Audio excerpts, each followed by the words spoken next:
lideramos el camino de la opinión pública y buscamos que la cultura del debate alcance consensos y soluciones a los problemas de nuestro país.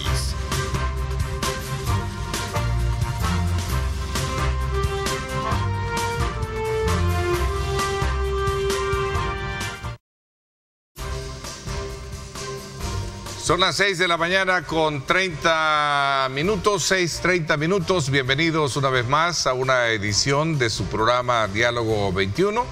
Vamos de inmediato en esta hora y media, desde luego como siempre, a presentarles temas muy importantes de país y sobre todo también aquellos que están sobre la base de una discusión, análisis, temas que trascienden cualquier tipo de pensamiento y que nosotros contribuimos desde luego a enriquecérselo a través de las diferentes formas de pensamiento que concurren a nuestra convocatoria. Esta mañana vamos a hablar precisamente de la historia del Parlacen desde el punto de vista de la efectividad que en su momento genera en cuanto a sus competencias y también sus atribuciones, los estados partes y también miembros observadores, así como esa agenda estratégica que en algún momento cuesta encontrarla, y por esa razón pues es importante hacer un abordaje. Por cierto, en esta elección pasada es importante conocer cómo quedó la estructura de representación que va a tener,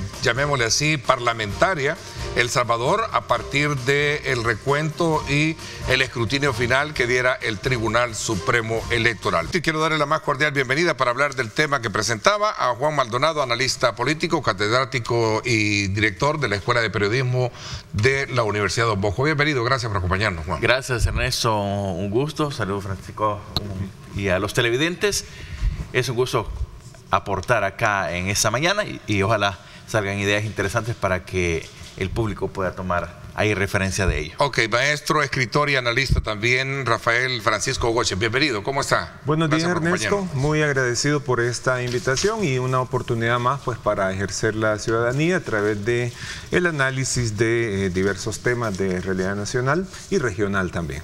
Sin duda alguna, este tema del cual vamos a hablar, que tiene una historia larga, diría yo, cuando comenzamos a ver esa radiografía del Parlamento Centroamericano, cómo surge ya en la época de los 80, inicio de los 80, 1983, cuando hay un interés de países como México, Colombia, Venezuela, y recuerdo que Panamá fue el auspiciador para el surgimiento de aquel grupo Contadora, que lo que buscaban era la unificación de una Centroamérica para resolver parte de un conflicto que en ese momento predominaba. El Salvador estaba en su pleno apogeo y por supuesto también lo tenía Guatemala, de una forma que era una guerra que yo realmente muy poco entendí, ese tipo de guerra que tenía revolucionaria en Guatemala. Pero bueno, no ese es el punto, pero ese es parte de un contexto de origen que ahora en día muchos nos preguntamos, bueno, ¿cuál es desde esa época hasta la actual? ¿Cuál ha sido el aporte que da el Parlamento Centroamericano? Sobre todo si tomamos de referencia que sus trabajos no forman parte de una agenda aplicada a cada país que lo suscribe, la ausencia y el retroceso para ser partícipe de este foro de países como Costa Rica, por ejemplo, ¿verdad? Entonces, de alguna manera también Panamá lo hizo, pero también retrocedió a raíz de una sentencia misma que le diera la Corte Suprema y que lo hizo regresar de nuevo al Parlamento Centroamericano. Pero bueno, creo que en términos muy concretos, creo que sería también un buen punto de partida a través del análisis y el aporte que nos van a dar ustedes en esta primera parte, conocer el resultado que tuvimos precisamente en estas elecciones, donde muchos iban más por el voto hacia los alcaldes, consejos municipales, que para Parlamento Centroamericano. A ver. Y eso que la participación en la votación para este escrutinio fue muy baja. Es decir, si se buscaba también el aporte de los alcaldes como tal, ya no digamos la de diputados para el Parlacen. Y es que desde que analizamos exactamente esa historia de la que Ernesto empezaba a plantear, no surge como una idea propiamente de los países centroamericanos, sino que empieza a ser de países sudamericanos como Venezuela, Colombia exactamente, y norteamericanos, en este caso de México. El único que estaba ahí presente de la región era Panamá, entonces que tenía una idea así mero diferente de sus procesos, más de tipo comercial. Y ya cuando empieza a darse el apogeo, ahí por el 91, entonces es que se integran otros países de la región como Guatemala, El Salvador, Honduras, Nicaragua y Costa Rica, que nunca participó. Es decir, ese es un punto interesante en donde no se ve claramente una orientación hacia dónde se quería tener en cuenta con esta institución, que desde fundación entonces no tenía claro el panorama de dónde trabajar. Y esto por sus acciones propias de no tener de ejercer decisiones pero que no son vinculantes a las de los estados. Entonces, resoluciones que no son vinculantes. Sí, es decir, entonces, pregunta es que cualquiera se hace, es bueno, y entonces pueden decidir cualquier cosa, pueden sugerir cualquier cosa, pero nunca van a tener una implicación hacia cada uno de los países. Entonces desde ahí pareciera ser que es una representación nomás por este proceso que se hizo, pero que no ha tenido una efectividad concreta a nivel de políticas de cada país, y eso hace que con otras cosas, como por ejemplo tener privilegios, inmunidad, tener todavía pago del voto, entiendo que el pago del voto es como de 4.50 por ahí por cada diputado que se elige, por lo menos acá en El Salvador.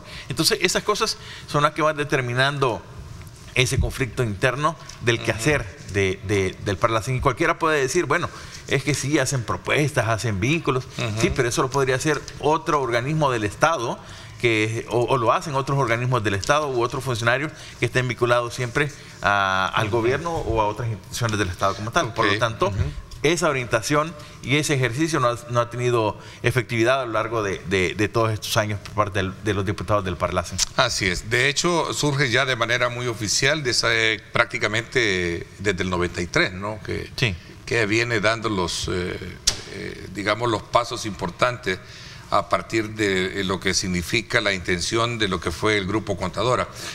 Vamos a ver, profesor Goches, hay un elemento bien importante. Hay un Estado constitutivo que tiene obviamente una agenda muy importante que resalta lo vigoroso que puede ser el trabajo de un Parlamento centroamericano. Sin embargo, yo lo dije al principio, ¿no? Sin el menosprecio de querer ver que no tiene importancia, que muy poco se conoce qué es lo que hace.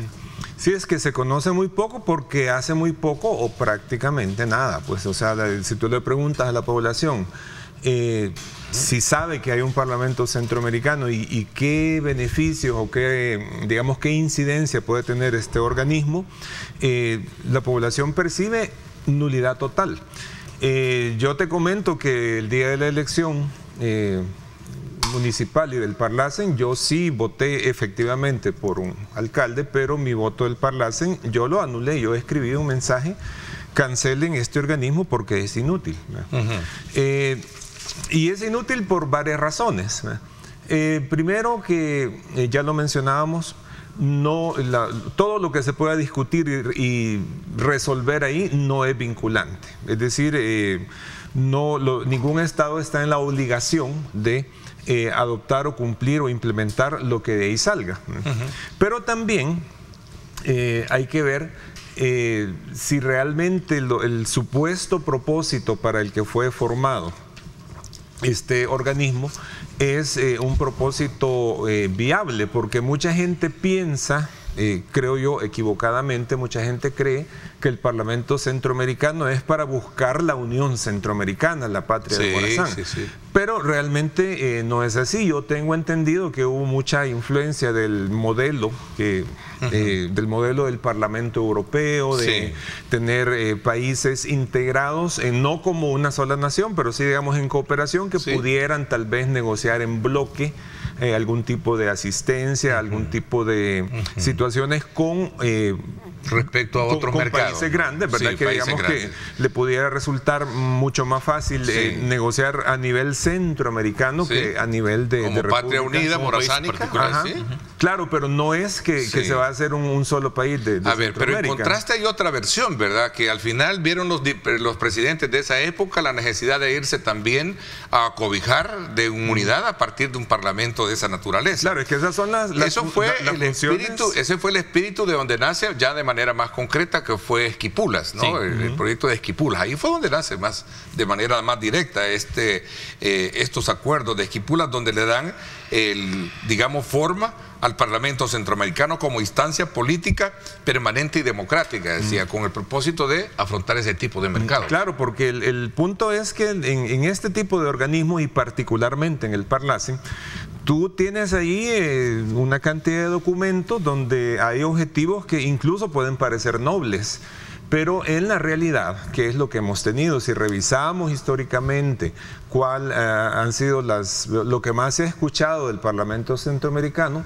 realmente estamos hablando de personas, políticos de diferentes países que han buscado ese camino precisamente para protegerse de juicios en sus propios países.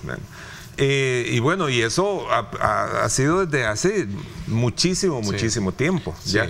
Incluso también ha habido situaciones lamentables, trágicas, pero preocupantes, ¿verdad? Porque aquí en El Salvador, tú te recuerdas aquel caso de los diputados del Parlamento Centroamericano que fueron asesinados en Guatemala y que ahí se manejó toda una situación de tráfico, de tráfico de drogas, etcétera, ¿verdad?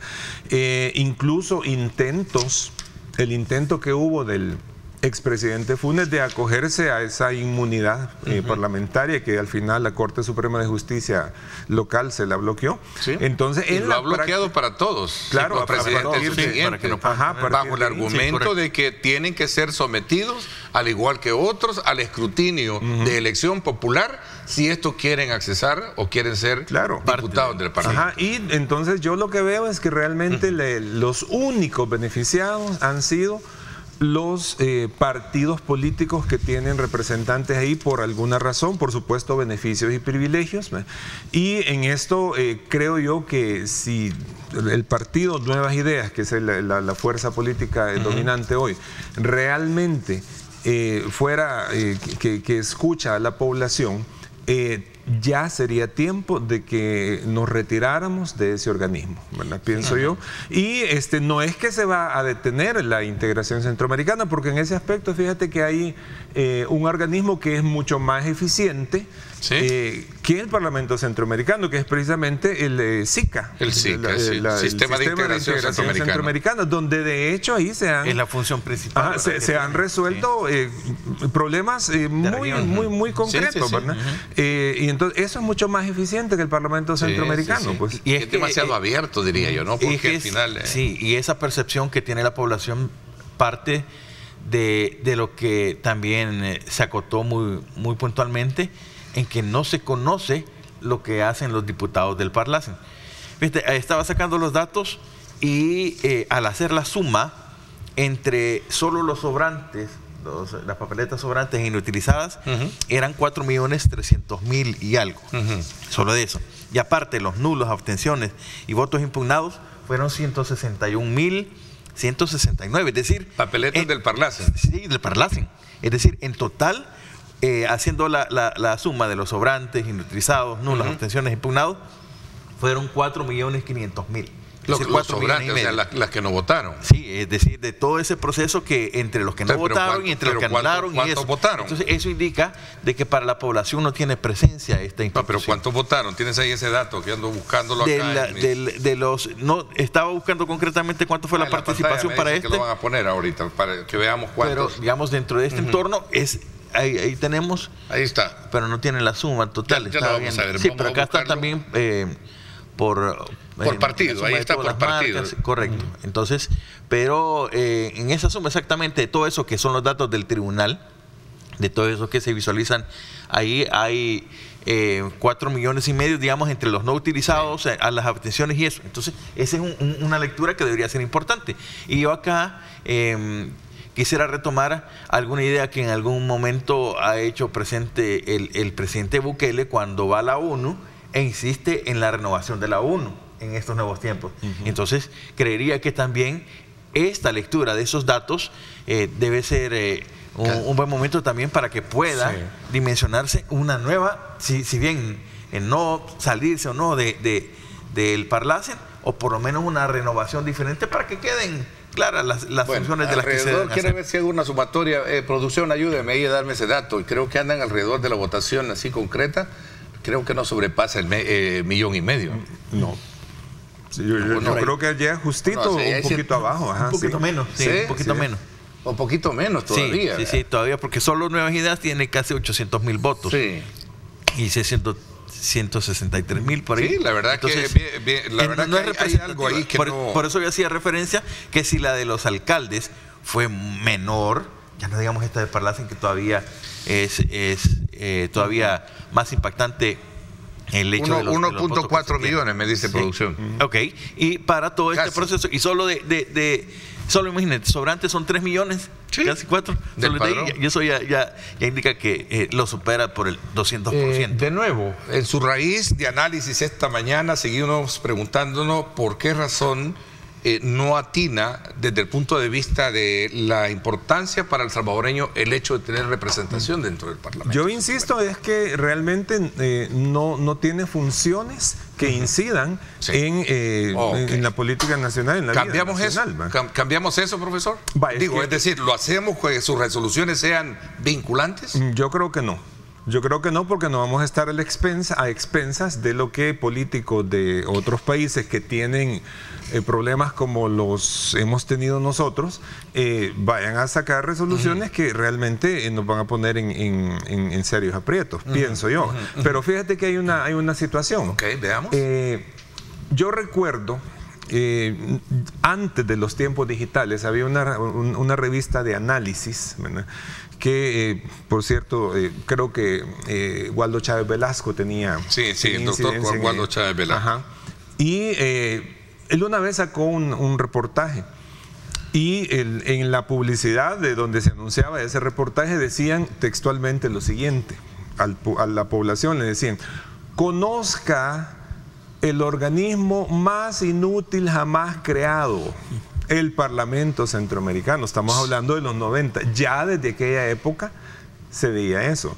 Y desde entonces, conscientes de ello, también yo recuerdo de manera recurrente muchos partidos políticos que iban teniendo diputados o representación, siempre llegaban con el mismo discurso. Cuando se les cuestionaba, mire, el Parlacen es un organismo inoperante, siempre salían con el mismo discurso y decían: no, lo que pasa es que ahora hay que darle otra proyección, hay que darle otra dimensión, hay que mejorarlo. Y lamentablemente yo he escuchado a algunas personas cercanas a Nuevas Ideas que están ahora con el mismo discurso, ¿no? Lo que hay que hacer es transformarlo, lo que hay que hacer es darle más relevancia, lo que hay que hacer es cambiar paradigmas, etcétera, pero no están hablando de salirse.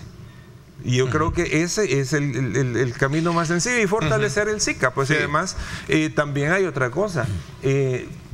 Preguntémonos por qué Costa Rica nunca estuvo en el Parlacen, ¿verdad? O sea, ellos es que ellos vieron con claridad, mire, y esto de qué nos va a servir. Pero no es que Costa Rica se beneficia en algunas partes del protocolo, sí es parte, forma parte de esas, de comisiones, voy a hacer de algunas comisiones. Sí, es parte porque, lógico, es un organismo regional, sí, no es que esté vinculante. En este caso, con una acción diferente, mucho menos el aporte. Sí, yo pero no sé dentro si siguen siendo 1.7 millones de dólares anuales que se dan.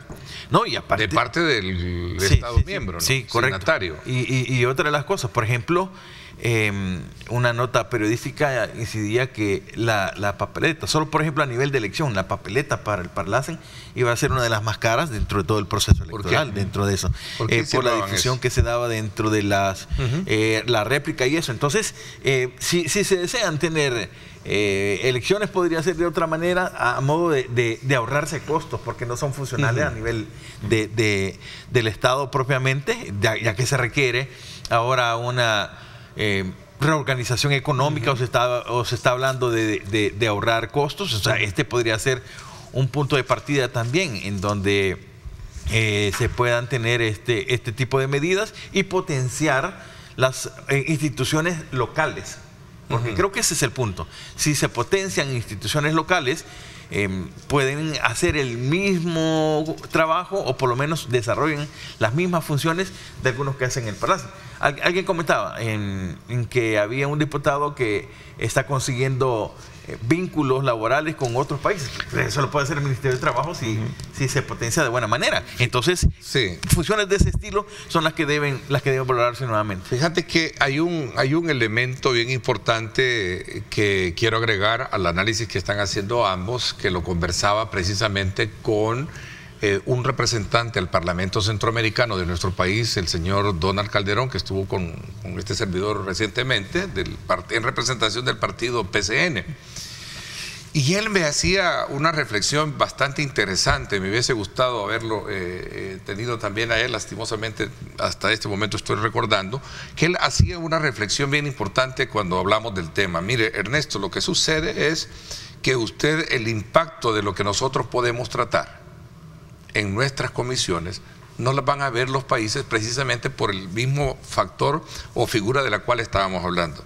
No son vinculantes. Aquí tenemos que buscar una iniciativa que verdaderamente sea apoyada por, en este caso, legisladores o gobiernos propiamente, y no precisamente por nosotros. Pero esas políticas, si se dieran, son a nivel de región, no a nivel de país. Sin embargo, los temas son fundamentales, la integración centroamericana, por ejemplo, la integración aduanera y otros aspectos elementales, el mercado común centroamericano, que fue el quiebre que tuvo allá, no sé, en los años 50, etcétera. Correcto. Hay materia para hablar de eso, más allá de lo que obviamente... Pero eso es lo que mencionaba, de que pueden ser temas, pero a nivel de región, no temas locales que se pueden aplicar. ¿Será el tema de la inmunidad lo que lo hace a ellos ser... Yo creo que el tema de la inmunidad a la cual se acogen los presidentes. Bueno, a excepción de el último presidente que no lo dejaron llegar fue a Juan Orlando Hernández de Honduras. Pero yo creo que la constitución del Parlacen y el haberle dado precisamente los mismos privilegios que tienen los diputados locales, o sea, los políticos difícilmente hacen algo sin ponerse a pensar en las ventajas que esto les va a traer, man. Entonces, es ahí que los partidos políticos siempre te van a defender, su permanencia en el Parlacen, precisamente por esos privilegios. El tema de la inmunidad es clarísimo, ¿verdad? Y eso es lo que la población resiente, que es un refugio de personas que huyen de procesos penales en sus países de origen, ¿verdad? Y no veamos quiénes son la mayoría de diputados que se postulan al Parlacen. Son ex funcionarios o ex diputados que han estado en procesos. Claro, porque otros podrían decir, ok, pero digamos que eso puede ser una escuela política, digámoslo así, ¿verdad? Una escuela política para que los partidos pongan a sus nuevas figuras, que vayan adquiriendo experiencia, pero no es así. No es así, fundamentalmente ha sido para cubrir ese tipo de situaciones. Y eso es, insisto, eso es lo que le da una pésima imagen, aparte del hecho de que pues es bastante intrascendente. Y lo de la vinculación, yo he escuchado también a algunos miembros que digamos en un afán por decir esto puede ser más importante de lo que es, han estado pidiendo que sean vinculantes. Pero yo, como digo, esa es una situación demasiado riesgosa por temas de soberanía y por temas de cómo cómo se está transformando la realidad política, especialmente en El Salvador, en contraste con lo que estamos viendo en países vecinos.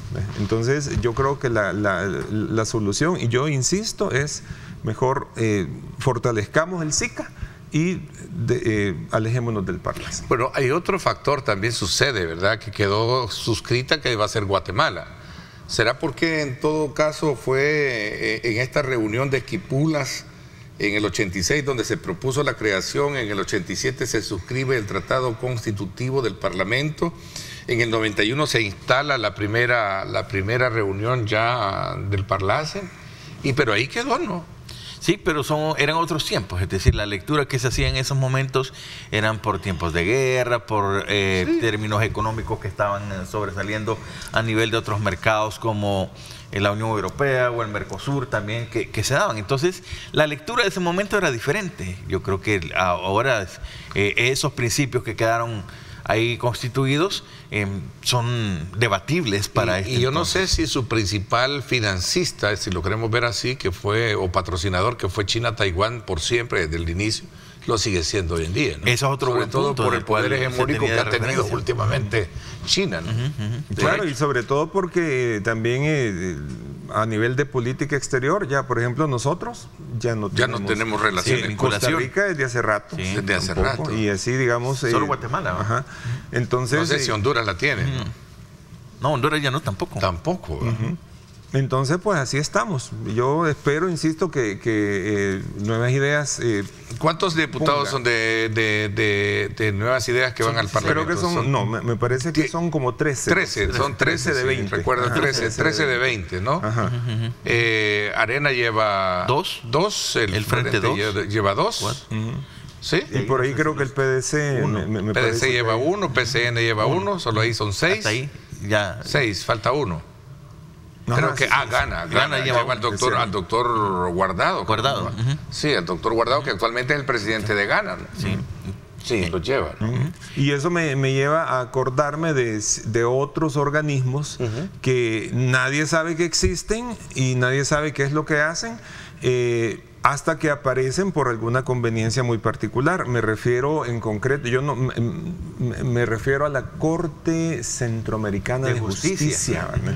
Que apareció por allá en aquel incidente con Cifrido Reyes y el nombramiento de un presidente de la Corte Suprema de Justicia local, y de repente aparece que acude a la Corte Centroamericana de Justicia. Pero es que existen estos organismos realmente. ¿Para qué están? ¿Cuál es su función? Ya, entonces uno se extraña ahí. Pues yo digo que hay, digamos, redondeando este tema, y yo pues aquí realmente ya no tendría más que decir sobre esto, más que insistir en que si no estamos haciendo nada ahí, pues mejor retiremos. Yo veo este tema del Parlacen con una analogía. Es como que si, por ejemplo, nosotros enviáramos a un familiar esperanzado a otro país migrante para que pueda tener una mejor condición de vida por lo que gana, y al contrario, somos nosotros quienes le mandamos a él en vez de tenerlo. O sea, una analogía de ese tipo, en el sentido de que estamos financiando a una institución y sobre todo a diputados en donde las decisiones pueden tener algunas muy particulares, pero que no tienen un impacto a nivel de nación. A ver, quedarnos sin que ya no tener que hablar de ellos, yo creo que no, hay mucho que hablar. Yo creo que hay mucho que hablar. Lo que sucede es que cuesta hablar, como decía él, el profesor. Él decía, lo que pasa que no desde hace hacen años se nada. viene manejando esta misma idea y no vemos que hay un impacto. Entonces, te voy a poner un ejemplo. de renovarse o de proyectarse. El paso fácil, ¿no? Sí. ¿Quién debería de tratar eso? Creo que a nivel de un foro centroamericano podría ser. Pero, mucho más efectivo. exacto, pero no necesariamente tendrían que hacerlo. Yo valoraba, si bien quisieran tener una reforma, si no quieren disolver el Parlamento, pero por lo menos tener unos 5 especialistas de cada país a nivel de que puedan tener una idea, pero más de tipo regional. Pero y no por tanto esa razón hay ciertos actores o qué, también que están paralelamente funcionando y de una manera que es un poquito más entendible. El caso de la Corte Centroamericana de Justicia, el tema del Sistema de Integración Centroamericano, SICA, el CIECA, que es otro, ¿verdad? Que es la Secretaría de Integración Económica Centroamericana.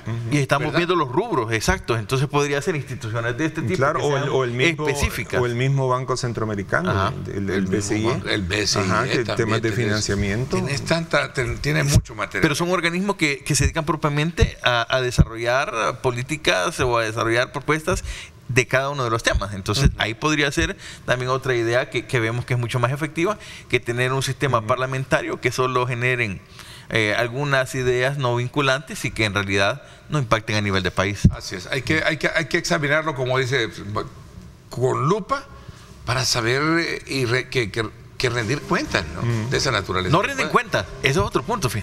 No hay una rendición de cuentas por parte de ellos. Otro elemento también claro, que los deja a una vía libre para saber para qué funciona. Es simplemente para tener otra reintegro de dinero, financiación, etcétera. O sea, son puntos de los que se deberían de verdad examinar. Ok, ¿qué lectura les dejan ustedes? Regresemos a la política doméstica, los resultados electorales. ¿Qué lectura les dejan los resultados electorales que hemos tenido y sobre todo también cómo examinan el estado actual de los partidos que en algún momento comienzan a verse en introspectiva ¿verdad?, los cambios que pueden generarse, ya sea por factores externos o factores internos que les piden cambio a partir del resultado que obtuvieron, que no ha sido muy positivo.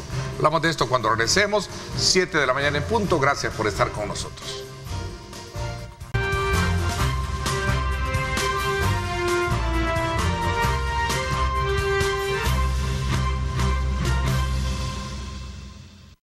Bien, gracias nuevamente por estar con nosotros a esta hora de la mañana. Estamos haciendo una lectura de temas importantes de país con nuestros invitados esta mañana.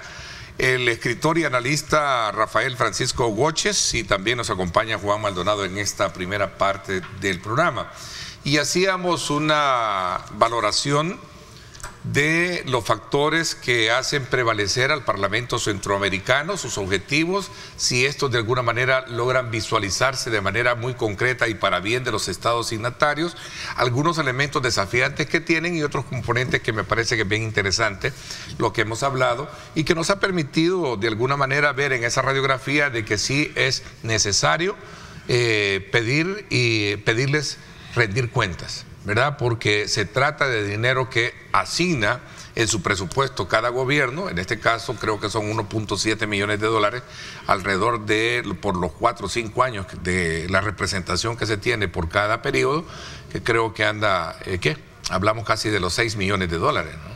Aparte de los ingresos. No, más, 10 millones de dólares, los 1.7 millones. 1.7, sí. Estamos hablando entonces, son situaciones que se tienen. La deuda política también, que valorado y corroborado son 330, y a pesar de que hubo poca votación a favor de los diputados, ese es otro ingreso. Entonces, ¿sí?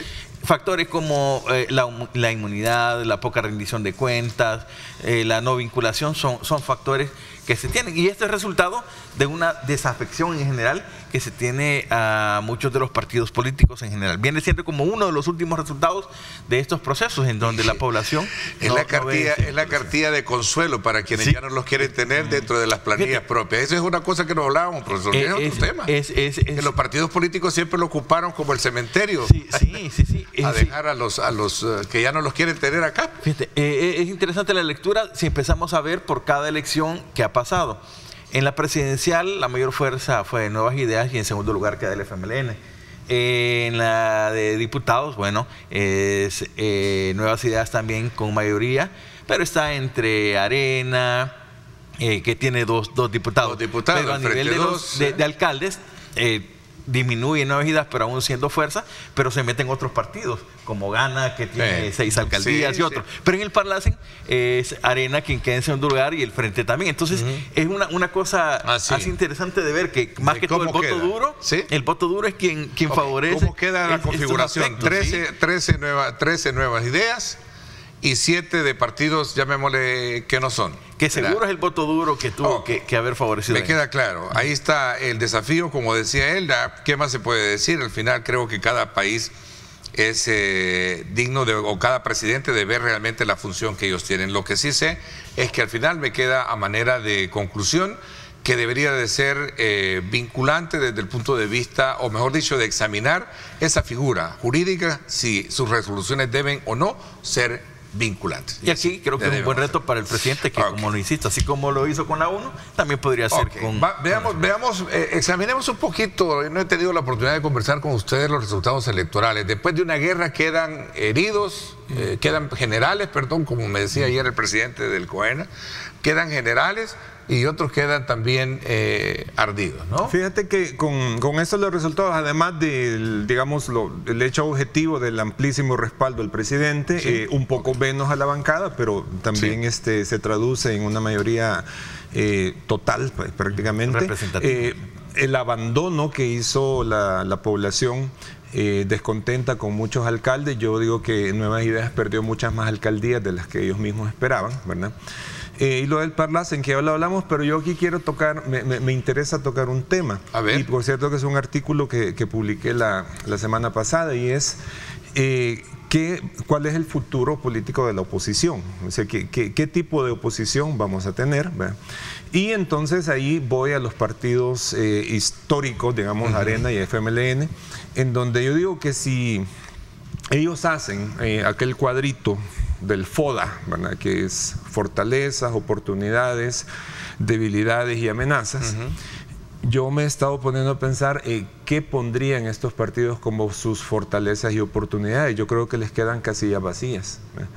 Y entonces esto se debe a que, a mi criterio, y si nosotros vemos el origen de cada partido, los objetivos con que surgieron, el papel que cumplieron, yo quiero ser bien claro que para mí Arena y el FMLN ya cumplieron su ciclo histórico. Simplemente dieron lo que tenían que dar, a mi criterio, con más pena que gloria. Y si bien es cierto, han cumplido los requisitos para sobrevivir, o sea, tienen el voto por lo que sea, por voto duro o porque les haya venido de otros lados. El asunto es que Arena y el FMLN, yo creo que flaco favor le hacen a una oposición política sana, con su misma existencia.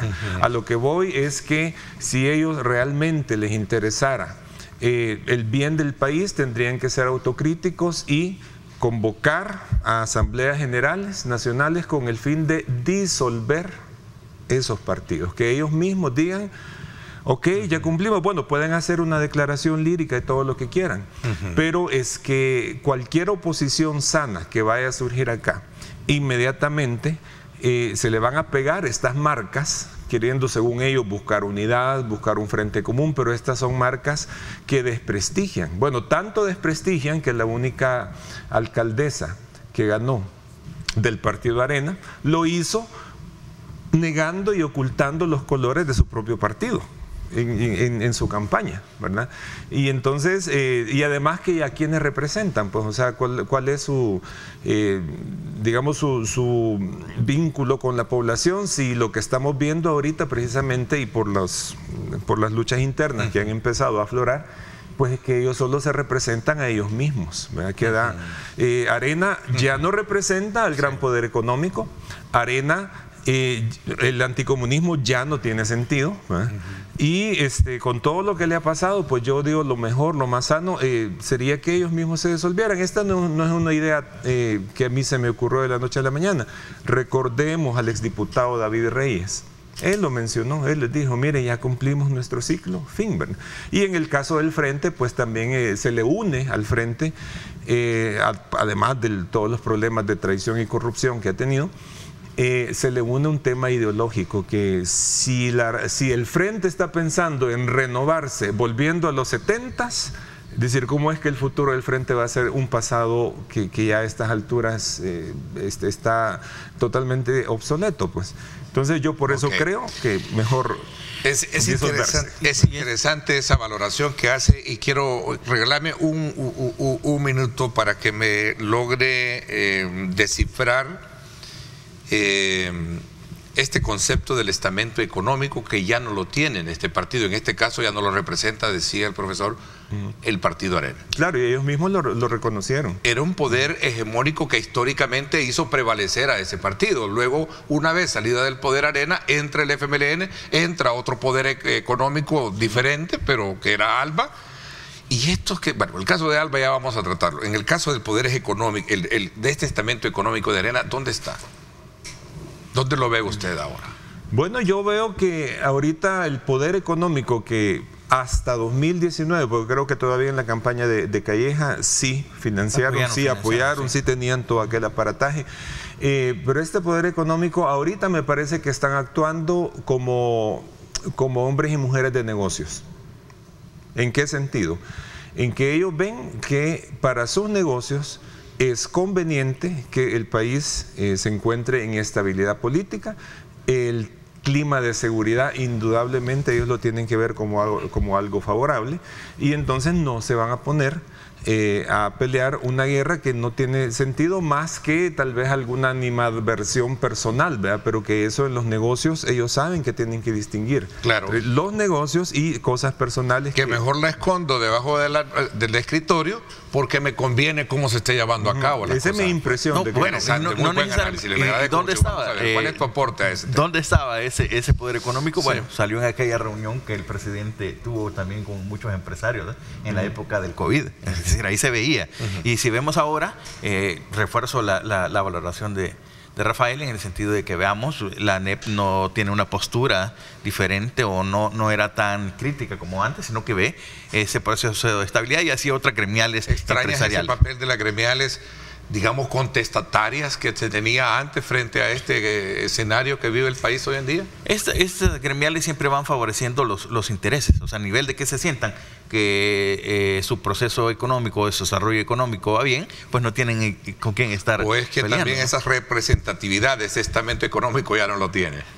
Sí, yo creo que también hay para ambos puede haber una especie, digamos, de relevo generacional, ¿verdad? Sí. Eso también se puede dar, porque aquella oligarquía tradicional que estuvo en los orígenes de Arena, pues bueno, muchos de ellos eran una oligarquía agroexportadora, y el tema el tema agrícola se ha debilitado. Sí. Bueno, incluso dentro del mismo partido Arena, muchos acusan al interior de Arena que hubo ciertas administraciones que abandonaron prácticamente, y entonces apareció el nuevo modelo, económico que surge a partir de 1900, de la asunción del modelo de ajuste estructural que desmonta todo el aparato agrícola y que afecta precisamente a ese estado oligárquico caracterizado por ser agroeconómico. Y que ahora estas segundas generaciones de empresarios ya van con otra visión más de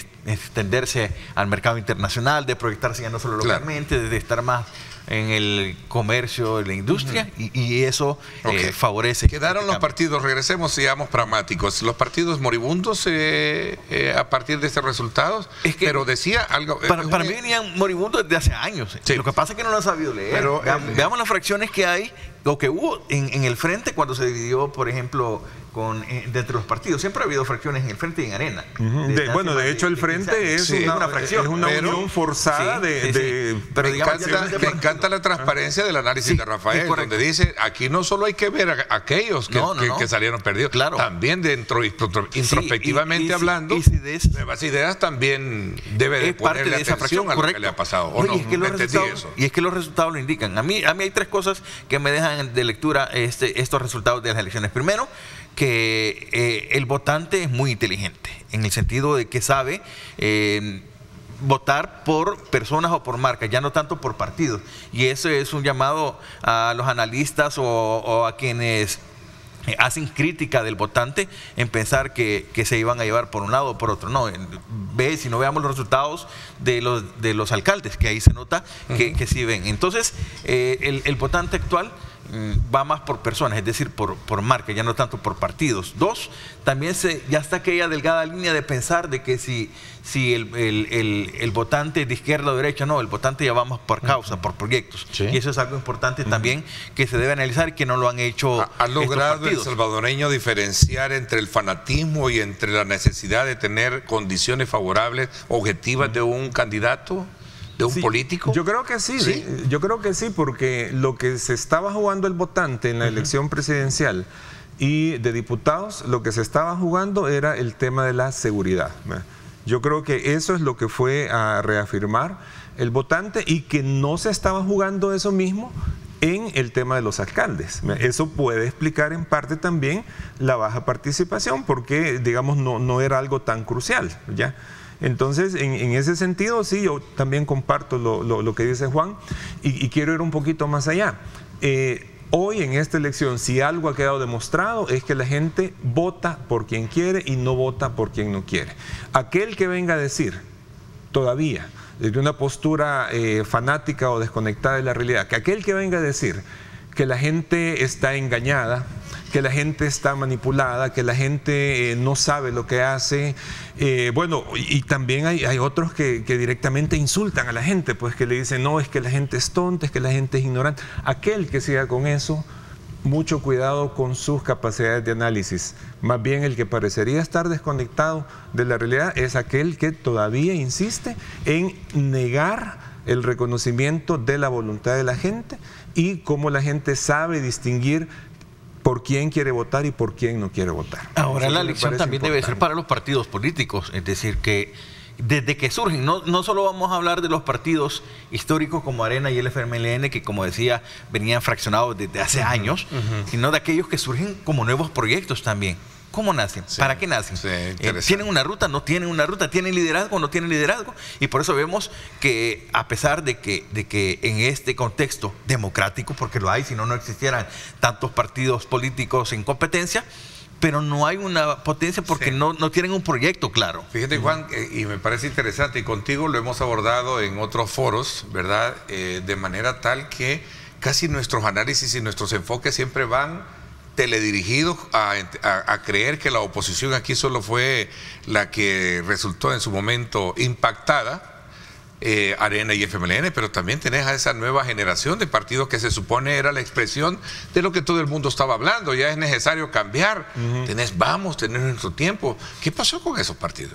Es que no tienen una idea clara de hacia dónde dirigirse, o por lo menos presentar una opción diferente, no tener temáticas o personajes que se desarrollen desde las mismas estructuras, desde el mismo crecimiento, sino que viene a ser como una forma de, yo hago mi partido porque me expulsaron del otro, porque ya no me aceptaron, porque no quedé vinculante, y eso lo estamos viendo ahora con muchos de los candidatos a diputados que no han visto su apoyo. Lo vemos en Arena, lo vemos en Nuestro Tiempo, que hay conflictos internos. Entonces ya se vuelven como más de una opción de que yo voy a hacer lo mío aparte de esto. Entonces tendría que pensarse más en una nueva forma de hacerse política en cuanto a la formación propia de qué es lo que se quiere, pensar más en movimientos. Imagínense cuando se habló de la unión, de esto que iba a salir de la sociedad civil, un candidato común, etcétera. Esa idea tomó fuerza, pero porque venía de ahí. En cambio, la población votante ya no está tanto familiarizada con partidos políticos. Y si nos veamos también, para nuevas ideas es un buen llamado. Los resultados del alcalde es una muestra evidente de eso. Claro. Un campanazo que se los vino a replicar, ¿no? Replicar, sí, es con la campana. Replica. Ok, gracias, profesor. El presidente de la República con el tweet que les envió. Claro, y eso fue es quizás el único partido que ha hecho una autocrítica de ese nivel, pública y también a lo interno, porque ojo que este tema de los alcaldes ya lo veían venir en algunos casos, ¿verdad? Y hubo críticas internas, incluso en un caso muy particular, por ejemplo San Miguel, ¿verdad? En el caso de San Miguel eso ya se veía venir y había gente descontenta, y en otras alcaldías también había gente que decía que no estaban teniendo la conexión con la población, ¿ya? Entonces esa autocrítica no la hemos visto en los partidos de oposición. Por el contrario, todos están preocupados en demostrar que son la segunda fuerza. Se han declarado victoriosos por el hecho de no desaparecer, en el caso de Arena, el FMLN, ¿verdad? Han sacado pecho como para decir es el partido que más hemos crecido, y que también resulta que Vamos ahora también dice que es la segunda fuerza y no sé qué, ¿verdad? Sí, bueno, pero la verdad es que todos son segunda fuerza desde la tesis de un periodista colega me decía, no, pero ese es Consuelo 3 puntos. Sí. 3 puntos, ¿verdad? No quiero decir para claro, entonces el colmo sería que saliera Nuestro Tiempo diciendo que también, ¿verdad? Si es un partido que de hecho tiene todos los requisitos ya para ser cancelado, ¿verdad? Y ahí hablábamos también de los liderazgos, supuestamente los partidos emergentes, que yo nunca entendí cuál es la diferencia entre Vamos y Nuestro Tiempo, ¿verdad? Pero porque no hay una idea de proyecto, claro, es decir, no se tiene una idea clara de proyecto o ideología. Más ahora de proyecto, porque si dices ideología quiere decir que siguen predominando las ideologías. Sí, lo que pasa en el frente, quieras o no, desmontada la tenés, la ideología de la izquierda y la derecha, ¿no? Pero nuevas ideas tiene de los dos. Ajá. Pero yo creo que a nivel de ideología, de hecho hay una cosa incompatible entre Vamos y Nuestro Tiempo, que es, por ejemplo, el tema del aborto. Eso es incompatible entre ellos. Pero a la hora de comportarse, a la hora de presentarse, a la hora de ver la gente que llevaban de candidato, yo digo, bueno, pero ¿y cuál es la diferencia entre unos y otros? En ese caso, yo no entiendo por qué no hicieron, al menos si no se pudo la coalición que andaban tramando con Sumar y todo lo demás, pero por lo menos una coalición, Vamos, Nuestro Tiempo, les hubiera dado quizás un diputado más, ¿verdad? O dos, ¿verdad?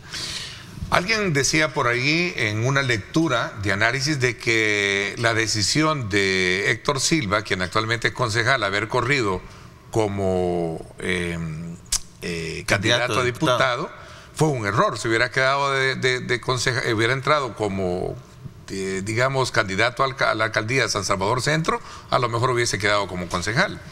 Aunque siempre hubiesen perdido, ¿no? Sí, siempre porque siempre no tuvieron el caudal de votos suficiente como para tener esa representación. De voto, ¿no? Sí, y eso es algo interesante. Ahora sale que dice, no, bueno, entonces ahora me gusta más, vamos.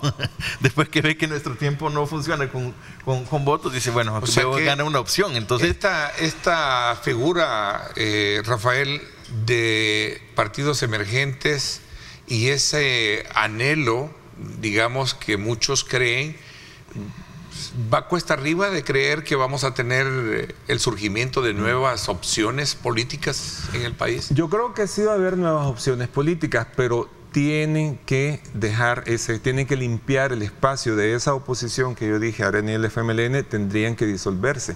Eso sería como una especie de eutanasia política, Digo, que es lo más sano para la oposición, para una oposición sana, precisamente, porque así se limpia bastante el panorama y los nuevos liderazgos pueden emerger sin estar con aquella presión que los mismos estos partidos les van a poner, porque en cuanto vean que aparezca un liderazgo social, no te quepa duda que cualquiera de ellos va a querer apoderarse, sumarse, según ellos, para estar ahí acuerpando. Pero es que realmente ahí es donde uno tendría que decir, miren, mejor no me ayuden. Ok, voy a sacar de ustedes en honor al tiempo una conclusión pragmática de ese punto elemental. En el FMLN, ¿a quién ve usted liderando ese movimiento? ¿Un movimiento o esa eutanasia de, digamos, sí, de lo partido? Que pasa es que el que ha dicho claramente Chino Flores, es China Flower, pero, ¿no? Como él dice. Ahí pues realmente es que también está de quién se quiere hacer cargo de eso. No, Manuel Flores. Pues sí, pero ¿para qué se quiere hacer cargo de eso? ¿Para qué se quiere hacer cargo? Los partidos deben entender que no solo es un cambio o una renovación, sino que debe ser una reingeniería, más que una renovación. La reingeniería es completa. Y si bien pueden existir personajes actuales como el Chino Flores que puedan liderar este cambio, pero no implica que sea a futuro quien maneje el partido, porque entonces no estamos cambiando nada. Y debe haber una transformación de todo tipo, de visión ideológica, conceptual y de personas que estén al frente del partido, que no sean ya liderazgos o personas quemadas o que tengan un pasado ahí ya muy puntual para eso. Y en Arena sí, concluyente también. Sí, en el caso de Arena volvemos al mismo tema. ¿Quién se quiere hacer cargo de eso? Porque el que está ahorita es el único que temporal. Quiso. Y es temporal. Ayer y además que es el único que quiso, ¿verdad? Pero sí, también ahí lo que hay es una serie de luchas por intereses personales, ¿verdad? Bueno, de verdad me ha encantado mucho el análisis que hemos hecho esta mañana. Claro, hay mucha materia prima todavía en ese análisis que ir sacando, digamos, a flor. Sí, por ejemplo, si hablamos solo para dejar en este punto que ahora el votante ya elige por personas o marcas, bueno, las candidaturas independientes también hay que potenciarlas, porque es otro factor que se deja pendiente. Ajá. Bueno, hay que esperar y ver el tema de si va a haber reforma constitucional o no va a haber. ¿Verdad? Sí, ese es otro tema. Lo que pasa es que muchos lo niegan hoy en día, ¿no? Pero están los resultados, es decir, de una u otra manera se ven los resultados que no. Profesor Rafael Goches, escritor y analista, le agradezco muchísimo por sus acertados aportes al objetivo de conocer desde su perspectiva lo que ha pasado en estos dos escenarios que hemos tratado. Gracias por acompañarnos. Bueno, muchas gracias, Ernesto, pues y estamos para futuras ocasiones que podamos aportar. Gracias, le tomamos la palabra. Gracias también a ti, Juan. Gracias, un gusto, Ernesto, saludos a los televidentes y un gusto también compartir con Francisco. Formador de nuevos comunicadores, ¿verdad? Como director de la Escuela de Periodismo de la Universidad de Don Bosco. Gracias, Juan, te agradezco muchísimo. Nos vamos a la pausa. Luis Ernesto Mendoza tiene importante información y luego regresamos con la segunda parte del programa.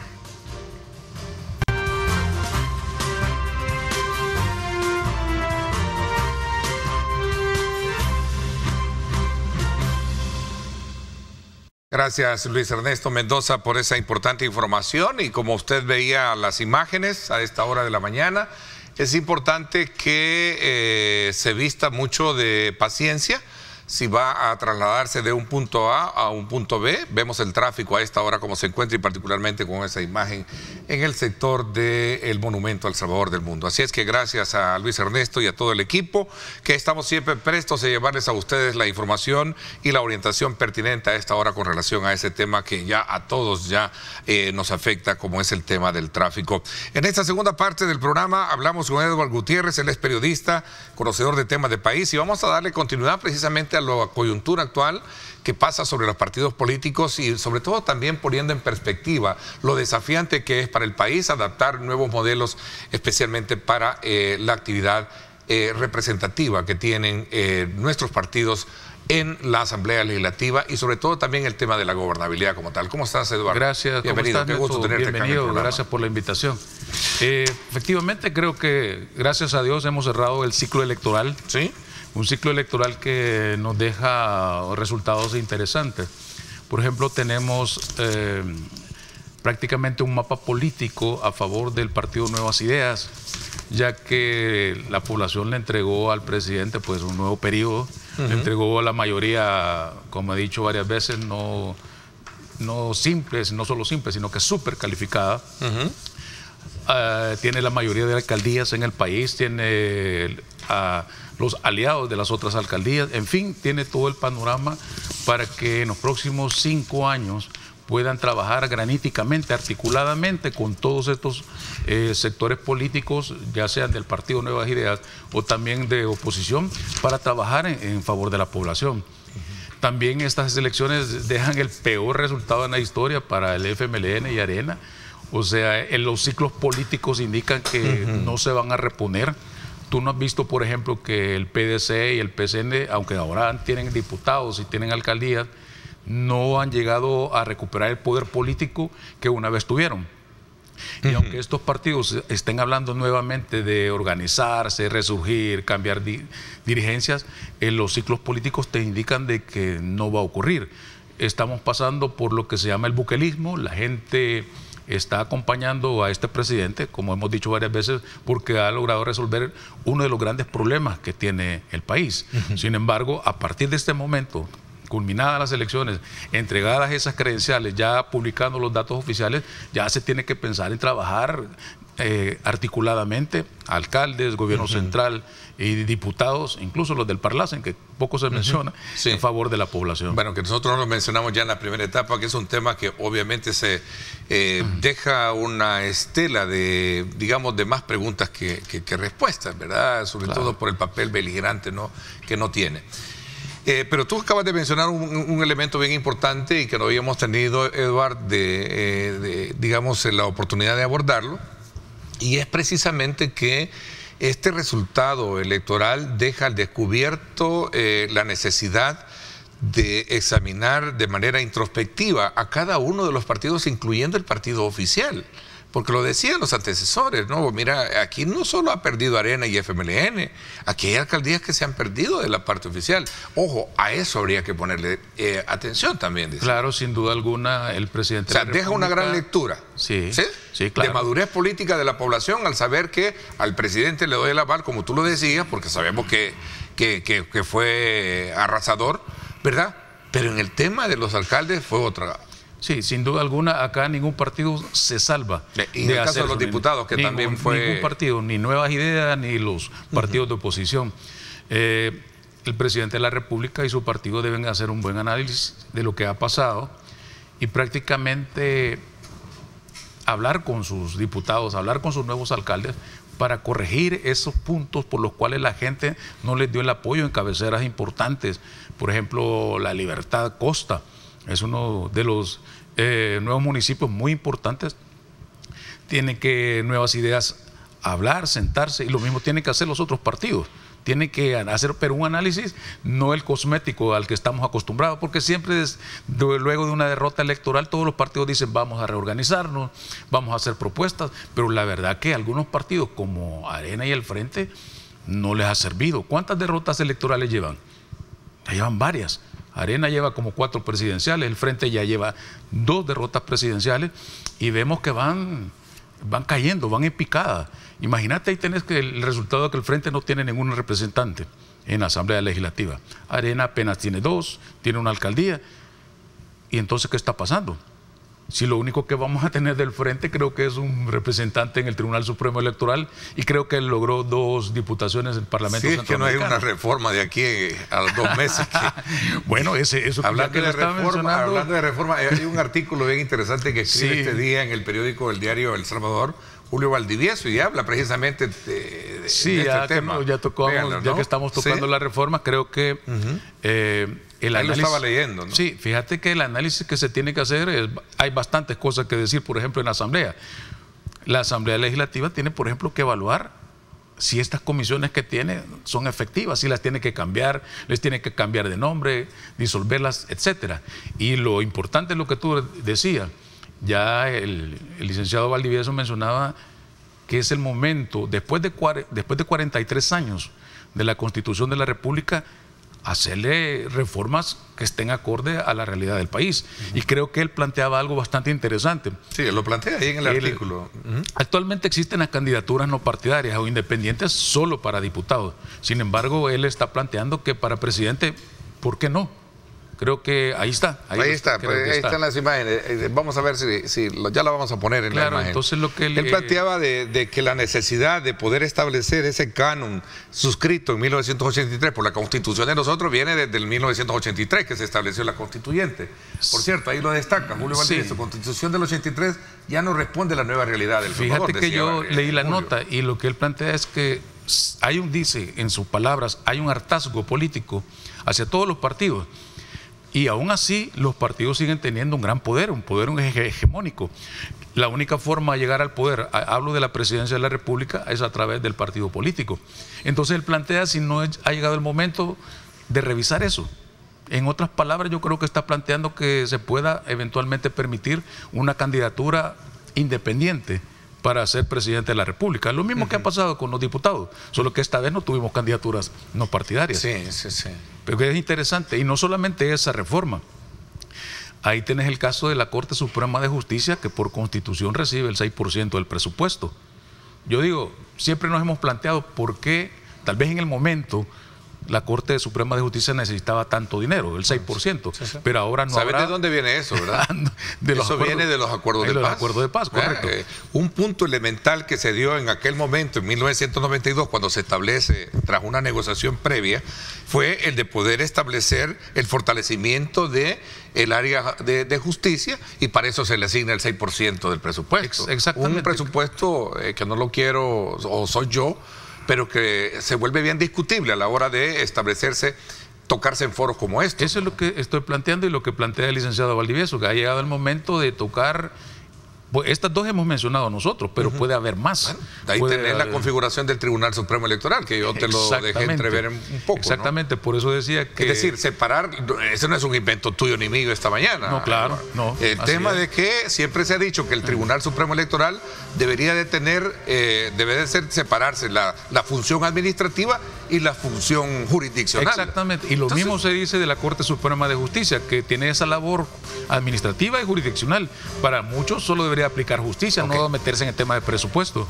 Interesante, vamos a seguir con este tema. Te agradezco mucho por el abordaje, cómo lo vamos teniendo esta mañana, y por supuesto también al televidente que nos está sintonizando a esta hora de la mañana con los aportes que nos está dando a través de sus mensajes. Vamos a la pausa, gracias por estar con nosotros.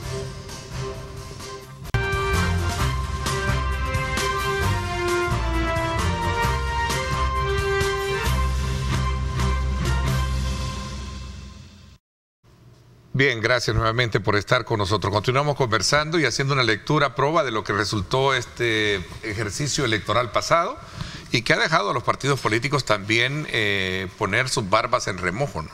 Y creo que podría ser un elemento importante.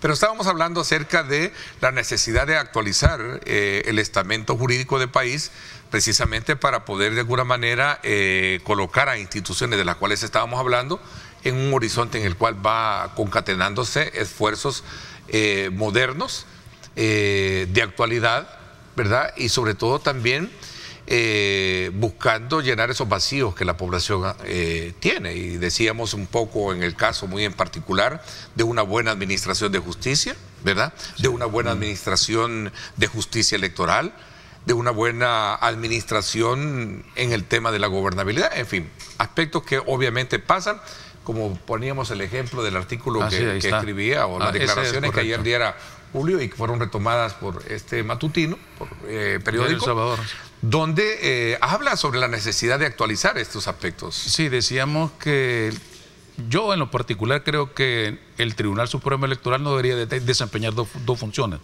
Porque una cosa es impartir justicia y otra es administrar. Lo mismo pasa con la Corte Suprema de Justicia. Y ahí está el tema, que para eso se ha dicho que el Consejo Nacional de la Judicatura debería ser la que administre la carrera judicial. Bueno, ellos son los que proponen los jueces. De hecho, ya están en el proceso de preparar los listados de jueces porque vamos a tener elección de Corte Suprema de Justicia. Lo mismo podría pasar con el Tribunal Supremo Electoral, que los magistrados se dediquen a aplicar justicia, porque muchos señalamientos hay siempre de que la justicia electoral también no es pronta, es tardada. Se habla de adelanto, de propaganda, que se incumple, es porque ellos no están metidos en aplicar justicia electoral al 100%, porque tiene que ver el tema del presupuesto, de ejecución, etcétera, etcétera. Como dice el licenciado Valdivieso en la publicación, es el momento de revisar la Constitución y otras leyes, incluso el papel de otras instituciones. Por ejemplo, ahí tenés las gobernaciones departamentales, el Parlamento Centroamericano, o sea, ¿de qué? ¿De cuál es el beneficio directo? Por ejemplo, las gobernaciones, yo mediáticamente solo las veo cuando tenemos problemas de mucha lluvia, que desempeñan una función de enlace con protección civil, pero realmente deben... La ves a manera de figura representativa del gobernador, pero de una función o de una estructura de organización directa, no. Yo creo que hoy sí creo que el tema de protección civil como que lo tienen asignado ellos, sí, creería yo, no sé. Pero es un buen tema el que me están dando a mí para por hacer eso te decía que el tema de protección civil prácticamente lo vemos de aquí solamente cuando tenemos época lluviosa. Lamentablemente cuando tenemos ¿Y por qué los alcaldes no asumen ese rol? Incluso hoy que hemos tenido estos resultados donde la gente ha cambiado alcaldes, debería el alcalde tener más protagonismo, acompañar más, o sea, asumir el rol de ser el líder en temas de clima, de inundaciones, de mucha lluvia, claro. Debería asumir ese rol. Regresemos un poquito, mira, ya hablamos obviamente de la necesidad o mejor dicho, de estudiar un poco, tomando como punto de referencia esas declaraciones que diera Julio, sobre actualizar el tema de las leyes. Regresemos un poquito a la lectura misma que nos deja esta elección. Ya hablamos de los partidos en términos generales. ¿Qué piensas tú de los partidos emergentes y también el resultado que estos obtuvieron? Bueno, creo que hay casos particulares como Fuerza Solidaria, que creo que obtuvo una alcaldía. Vamos y Fuerza Solidaria, sí, también. Okay. Bueno, en el caso de Vamos, ahí tenés... En alianza. Sí, pero también tiene una diputación, pero en el caso de Nuestro Tiempo, creo que... no tiene ninguna representación. No podemos hablar de que todos los partidos políticos han hecho un buen papel. Ok, pero a donde yo quiero llegar más allá de la puntualidad de lo que saca es el hecho de que muchos, digamos, a manera de anhelo de muchos analistas en foros como estos, siempre han dicho de que en el país deben de surgir nuevos liderazgos, nuevas alternativas, nuevos partidos, pero ahí está el resultado de estos partidos. Por eso te decía, ¿qué piensas tú del papel o el rol al que se fueron sometidos estos partidos políticos emergentes, pero que no fueron muy, digamos, tomados en cuenta por la población? Sí, prácticamente estoy de acuerdo. Bueno, Vamos tiene una diputada, obviamente. Sí, tiene una diputada y creo que su diputación la ganó precisamente por el papel que ella ha desempeñado en la Asamblea Legislativa. Lo mismo creo que pasó con la diputada de Arena. El hecho de ser esas voces disonantes en el Congreso, el de dar sus puntos de vista sobre algunas leyes que no les parecía, y eso, haberlo llevado también al campo mediático, creo que lejos de afectarles, les ayudó a ganar su diputación que tiene. Y hay casos importantes, por ejemplo, también en el tema de las alcaldías, de alcaldes que se mantuvieron aislados, ajenos a las necesidades de la gente. Y yo quiero tocar un tema acá importante. el problema de muchos alcaldes es que quieren crear obras grandes, mega obras, y ver su plaquita ahí que él la hizo, y se olvidan de los problemas más inmediatos que tiene la gente. La gente quiere que le resuelvan el problema de la basura, de las aceras ocupadas, de talleres, negocios que funcionan en colonias. O sea, son los problemas más comunes, más inmediatos con los que la población vive todos los días y no se resuelven. Yo creo que ahí hubo una falla de parte de algunos candidatos.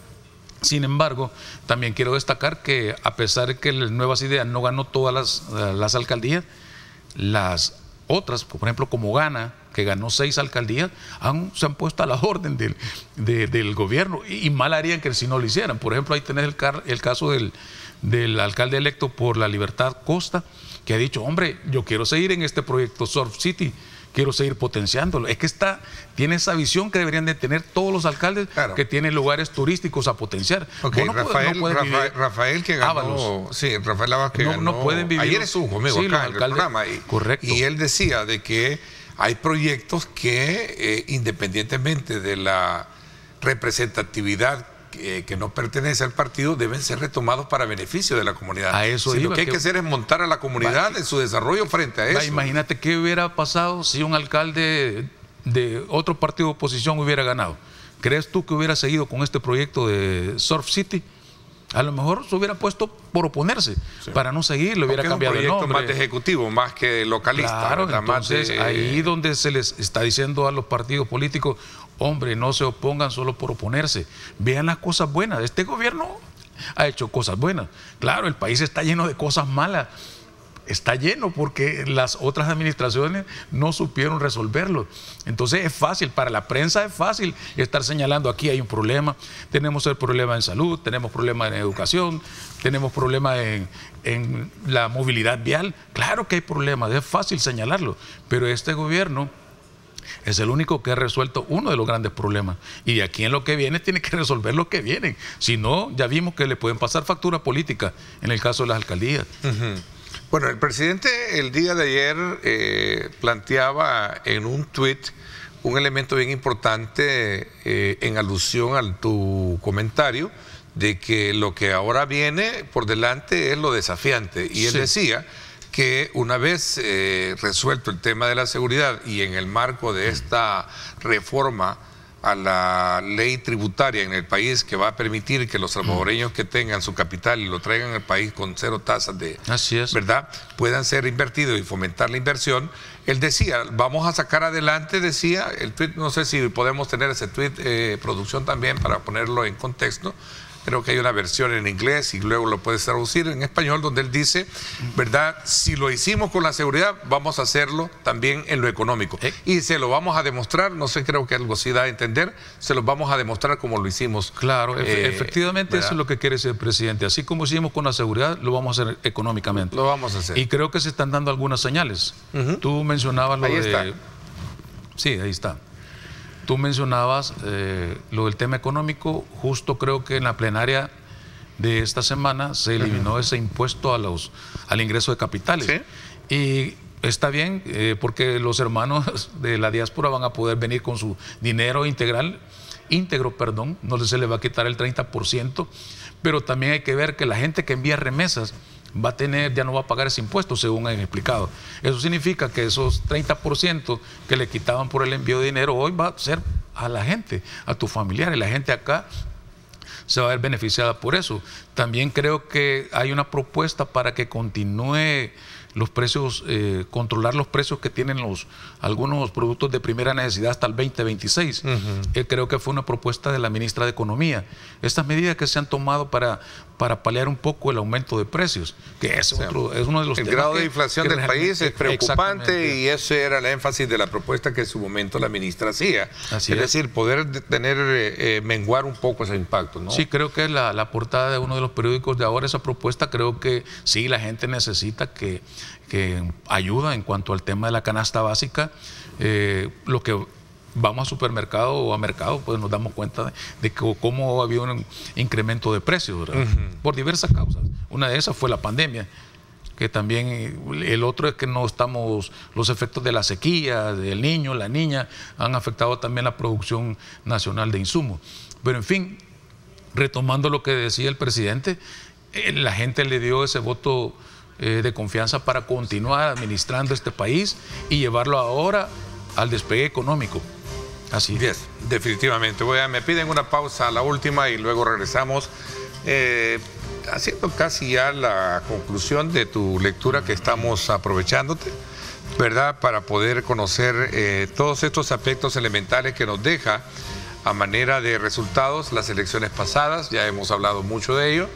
Y por supuesto de los factores que vienen por delante, ¿no? En la parte económica, que es elemental ser tratada para poder hacerle frente a una situación que no es nuestra, es mundial, ¿no? Eso hay que decirlo.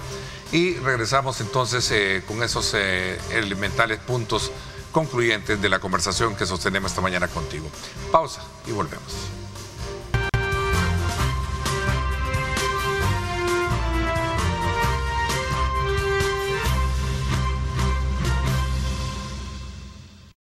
Gracias nuevamente por estar con nosotros. Aprovechamos estos minutos, Eduardo Gutiérrez, periodista, para poder de alguna manera ver esa parte también elemental que tiene que ver con lo que al país le espera a partir de este nuevo ejercicio legislativo. Hablando de un foro político donde deben debatirse aspectos elementales, ya hablábamos del tema de la seguridad, que debe de continuar. De hecho, la semana pasada fue prorrogada nuevamente el tema del régimen de excepción, ¿verdad? Creo que fue la 24ª edición así es. De prórroga.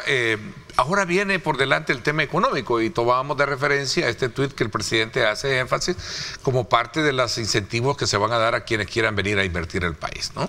Así es, definitivamente. Creo que en el tema legislativo se tiene que, te lo decía, que tiene que analizarse la continuidad de algunas comisiones, Comisión de Economía, la Financiera, Juventud y Deporte, por decirte algo, porque no se reúnen o se reúnen poco. Ahí creo que la Asamblea tiene un gran papel. El papel de la Asamblea, como dijo alguien por ahí, no es producir fuentes de empleo, es legislar. Yo creo que el nuevo reto que tienen los legisladores es salir al campo. Salir al campo. Si los que han quedado es por el levantón que les dio el presidente en el caso de Nuevas Ideas. O sea, el presidente hizo un llamado: mire, apóyeme, si no, esta cosa puede volver a como estábamos, porque no vamos a tener caso contrario con los alcaldes. Claro, caso contrario, pero el caso de la Asamblea sí fue especial. Creo que los diputados deberían de estar acompañando a sus alcaldes en el territorio, ayudarles, ver la necesidad y mirar sobre todo tener propuestas propias, no solo esperar las que lleguen del Ejecutivo y para analizarlas y aprobarlas. Creo que yendo al territorio pueden tener ellos propuestas y decirles: miren, esta es una iniciativa de ley que va a favorecer a los municipios de la costa, esto va a favorecer a los municipios donde hay montañas, donde hay ríos, lagos, no sé. Tiene que cambiar.